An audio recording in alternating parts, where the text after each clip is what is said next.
Hi friends, welcome back to Daycare. My name's Hebb, and this is... Okay, so I've actually had to film this about 4 times now because every time I get finished, something goes wrong with the computer and it deletes itself.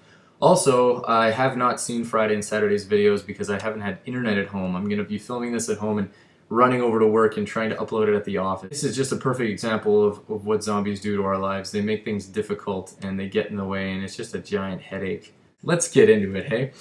One thing I noticed from a lot of the videos over the past week, you guys talk about, would you be a nomad, would you live at home, would you have a base kind of thing? I would combine the two. I worked in a factory for many years where I had a lot of time on my hands to just kind of sit and think about this stuff.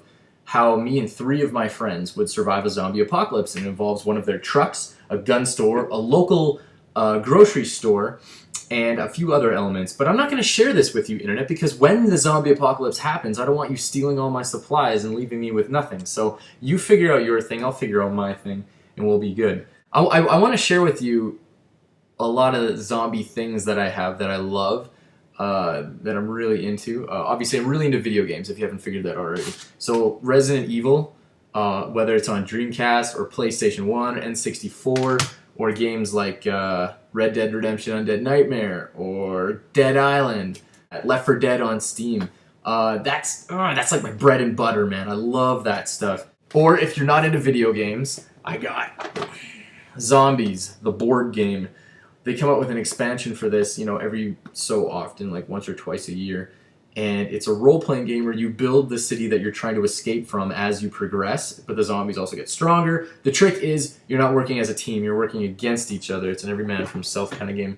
Then I got books. There's the obvious Marvel zombies. I've got all of those. If you haven't, all of these. I spent way too much money on all these comics because it's Marvel superheroes and zombies, man, and I know how much you guys love superheroes, so just if you haven't read it, to get into it, it's fantastic. You're going to talk about zombies and books. There's 2 books that are very essential, and I think you guys already know what I'm talking about. The first one is the Zombie Survival Guide. This one, I believe it's not just a guide to how to deal with zombies, it's a guide to life.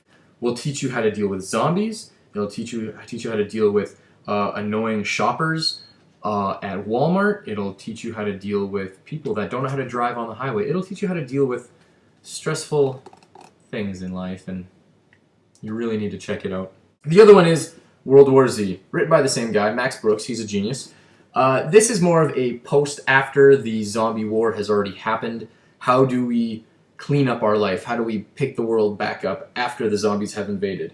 So you should definitely check that out too. This is my case logic case. Within it, I have every single George A. Romero movie, all the spin-offs, all the rip-offs, all the prequels and sequels and spin-offs and remakes and all the different things you can think of. Whether it's Shaun of the Dead, Night of the Living Dead, Dawn of the Dead, all the different things. I absolutely love them. Now, a lot of this stuff I am putting onto my hard drive now, so this is getting a little bit smaller, and I've lost a few of the DVDs over the years, but this is my pride and joy. The question isn't when...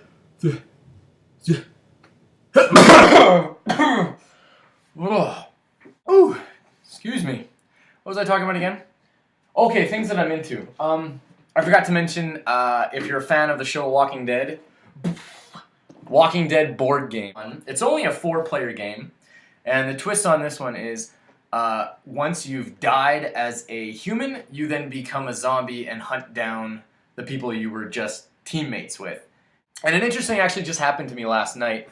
I went to Starbucks and I was ordering some coffee, and the barista there noticed my tattoo. Here, I'll try and show you. They are zombie praying hands. She goes, "Oh, I hate zombies." She's like, "I am really, really afraid of zombies. I actually have a written up plan of what I'm going to do when the zombies attack."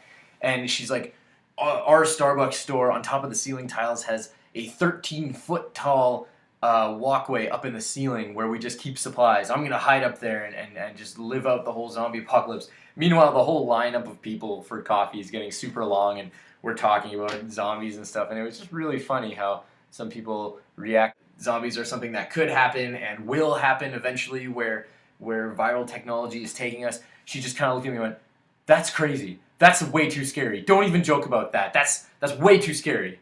get your coffee and go. And it was just, it was so funny. I know a bunch of you are fans of The Walking Dead, and I like to think at times that I would handle situations like Rick would. The world has come to an end. People are eating each other. You know, you need to hold on to what you got. So I guess if the zombie apocalypse ever happens, I'll most likely be a Shane. And I know he's not the fan favorite. I know he actually is hated by a lot of people, but oh well, that's daycare.